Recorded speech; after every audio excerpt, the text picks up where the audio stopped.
Assalamualaikum warahmatullahi wabarakatuh. Sahabat beriman, saat setelah hari kiamat, manusia akan dibangkitkan dan dikumpulkan di padang mahsyar. Dari generasi manusia pertama sampai yang terakhir, bahkan tak ketinggalan para nabi. Para manusia akan sibuk memikirkan dirinya.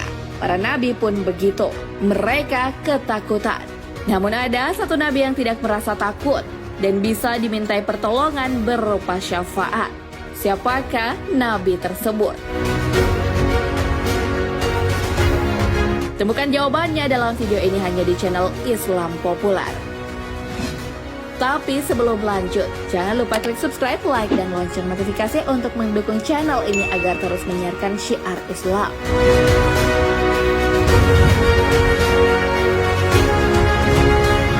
Rasulullah Shallallahu Alaihi Wasallam adalah penghulu manusia di hari kiamat.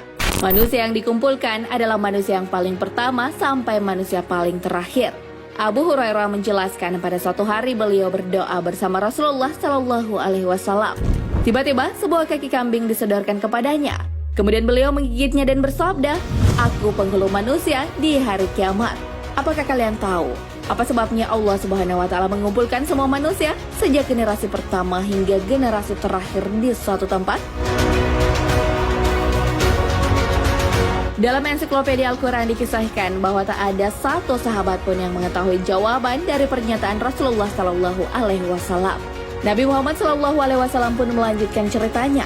Lalu seseorang memandang dan mendengar seruan mereka, dan matahari semakin mendekat ke arah mereka. Tak ayal, mereka pun kepanasan dan menanggung kesulitan yang tak sanggup diemban. Mereka berkata, "Tahukah kalian apa yang sedang kita alami? Tahukah kalian apa yang sedang kita hadapi? Tahukah kalian orang yang dapat meminta syafaat kepada Tuhan buat kita?" Sebagian mereka berkata kepada sebagian yang lain, "Bapa kita Adam." Nabi Muhammad SAW pun bersabda bahwa mereka mendatangi Nabi Adam. "Wahai Adam, bapak umat manusia, Allah Subhanahu wa Ta'ala menciptakanmu dengan tangannya, meniupkan ruhnya ke dalam dirimu, memerintahkan kepada para malaikat untuk bersujud dan menempatkanmu di syurga. Maukah engkau memintakan syafaat kepada Tuhanmu untuk kami? Tahukah kamu apa yang kami alami dan menimpa kami saat ini?" Adam menjawab, "Sesungguhnya Tuhanku sangat marah hari ini. Dia tidak pernah marah seperti itu sebelum dan sesudahnya. Dia pernah melarangku mendekati pohon, namun kulanggar. Aku sibuk mengurusi diriku sendiri. Pergilah kepada selainku. Pergilah kepada Nuh." Sahabat beriman, setelah gagal mendapatkan syafaat dari Adam, mereka pun pergi ke Nuh dan berkata, "Wahai Nuh, engkau adalah Rasul pertama yang diutus kepada penduduk bumi. Allah Subhanahu wa Ta'ala menilaimu sebagai hamba yang banyak bersyukur. Tahukah engkau apa yang menimpa kami saat ini? Maukah engkau memintakan syafaat kepada Tuhanmu untuk kami?" Namun sayang sekali, Nabi Nuh juga tak dapat memberikan syafaat. Nabi Nuh alaihissalam mengatakan bahwa hari ini Tuhan sedang marah padanya seperti sebelum dan sesudahnya. Nabi Nuh memiliki doa yang pernah dipanjatkan kepada Allah Subhanahu wa Ta'ala tentang menghukum kaumnya. Doa yang dimaksud oleh Nabi Nuh adalah doa yang diabadikan dalam Al-Quran. Dan Nuh berkata, "Wahai Tuhanku, janganlah engkau biarkan seorang pun di antara orang-orang kafir itu tinggal di atas bumi. Sesungguhnya jika engkau biarkan tinggal, niscaya mereka akan menyesatkan hamba-hambamu. Dan mereka tidak akan melahirkan selain anak yang berbuat durhaka atau maksiat lagi kafir." Al-Quran Surah Nuh 26 hingga 27. Karena tak dapat membantu mereka, beliau pun menyuruh untuk mencari syafaat selain dari dirinya. Mereka disuruh untuk mendatangi Ibrahim. Mereka yang gagal meminta syafaat kepada Nabi Nuh akhirnya mendatangi Nabi Ibrahim. Lalu, akankah Nabi Ibrahim memberi syafaat kepada mereka? Mereka pun berkata kepada Nabi Ibrahim, "Wahai Nabi Allah dan kekasihnya, mintakan syafaat kepada Tuhanmu untuk kami. Tahukah engkau apa yang kami alami saat ini?" Ibrahim menjawab, "Tuhanku sangat marah hari ini. Dia tidak pernah marah seperti ini sebelum dan sesudahnya. Aku pernah berdusta 3 kali." Lagi-lagi mereka harus kecewa karena Nabi Ibrahim alaihissalam tak bisa memberikan apa yang mereka mau.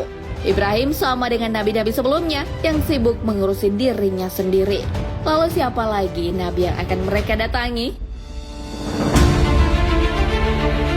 Mereka pun tak putus harapan dan mendatangi Musa. Mereka berkata kepada Musa, "Wahai Musa, Allah Subhanahu wa Ta'ala melebihkanmu dengan risalah dan kalamnya dibandingkan manusia lain. Mintakan syafaat kepada Tuhanmu untuk kami. Tahukah engkau apa yang kami alami saat ini?" Musa berkata, "Tuhanku sangat marah hari ini. Dia tidak pernah marah seperti itu sebelum dan sesudahnya.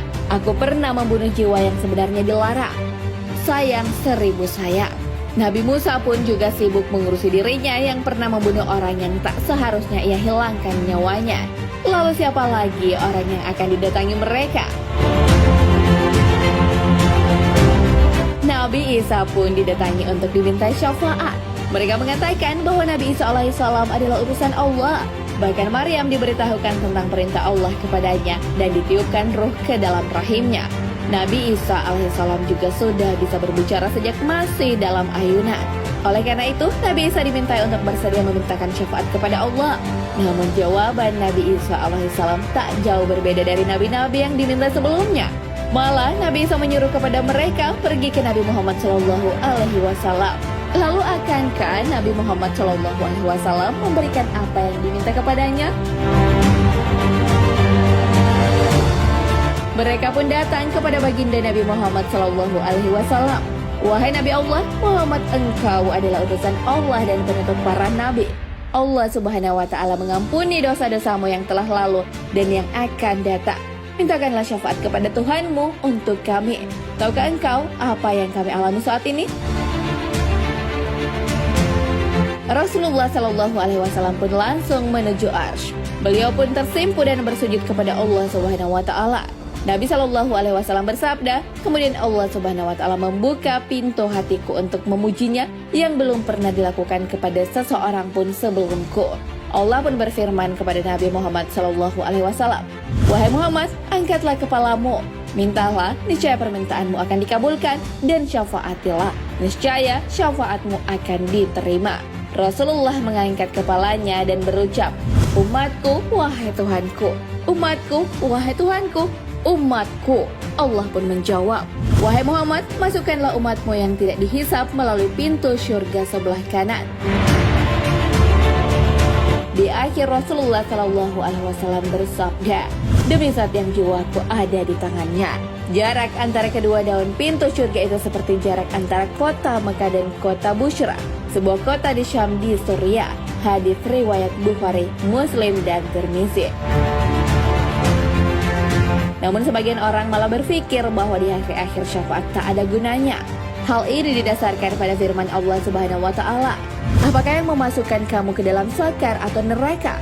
Mereka menjawab, "Kami dahulu tidak termasuk orang-orang yang mengerjakan sholat, dan kami tidak pula memberi makan orang miskin, dan adalah kami membicarakan yang batil bersama dengan orang-orang yang membicarakannya, dan adalah kami mendustakan hari pembalasan hingga datang kepada kami kematian. Maka tidak berguna lagi bagi mereka syafaat dari orang-orang yang memberikan syafaat." Al-Quran Surah Al-Mudatsir ayat 42 hingga 48. Berdasarkan ayat tersebut, syafaat sudah tak berguna bagi orang-orang yang musyrik. Syafaat sudah dihapus untuk mereka karena mereka adalah golongan orang yang kafir. Dan sahabat beriman, di hari akhir Nabi Muhammad lah yang tidak sibuk mengurusi dirinya sendiri. Ia bisa memberikan syafaat kepada mereka yang membutuhkan di padang mahsyar. Beliau bersabda menemui Allah agar menyelamatkan umatnya. Syafaat Nabi Muhammad SAW telah disampaikan lewat hadis beliau. Rasulullah SAW bersabda, "Saya diberi pilihan antara syafaat dan separuh umatku akan dimasukkan surga. Maka saya memilih syafaat, karena syafaat itu lebih umum dan lebih banyak." Apakah kamu sekalian melihat bahwa syafaat itu untuk orang-orang mukmin yang bertakwa? Tidak.